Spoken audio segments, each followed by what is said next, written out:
ఈ మధ్య చాలామంది స్టీల్ సామాన్లు పక్కన పెట్టేసి నాన్ స్టిక్ పాత్రల్లో వంట చేసుకోవడానికి అలవాటు పడిపోయారు. నాన్ స్టిక్ పాత్రల్లో చాలా ఈజీగా తక్కువ నూనెతో వంట చేయొచ్చని, సులువుగా క్లీన్ చేసుకోవచ్చని చాలామంది వీటిని వాడుతున్నారు. కానీ దానివల్ల అనేక ఆరోగ్య సమస్యలు వచ్చే ప్రమాదం ఉందని Indian council of medical research హెచ్చరించింది.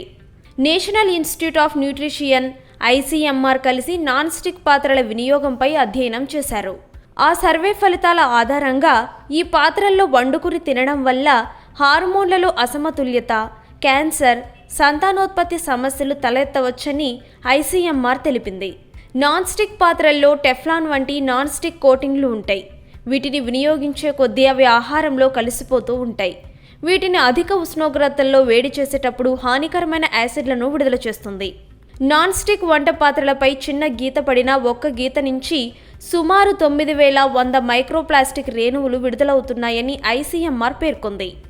నాన్ స్టిక్ను 170 డిగ్రీల సెల్సియస్ కంటే ఎక్కువ వేడిపై వంట చేసినప్పుడు ఈ ప్రమాదం ఉంటుంది. ఈ పాత్రలను కడిగేటప్పుడు కూడా వాటిపై బోలెడు గీతలు పడతాయి. ఇవి లక్షల్లో మైక్రోప్లాస్టిక్ను విడుదల చేస్తాయని కూడా వెల్లడించింది. ఈ రసాయనాలు వంటలోనే కాకుండా గాలిలోకి విడుదలై ఆరోగ్య ప్రమాదాలను కలిగిస్తాయి. ఈ పొగను పీల్చడం వల్ల శ్వాసకోశ సమస్యలు, థైరాయిడ్ వంటి రుగ్మతలు, పలు రకాల క్యాన్సర్లు వచ్చే అవకాశం ఉంది.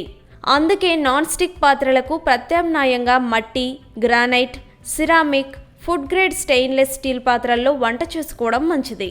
ఇవన్నీ పర్యావరణానికి హితమైనవి, ఆరోగ్యంపై కూడా ఎలాంటి దుష్ప్రభావాలు చూపించవు.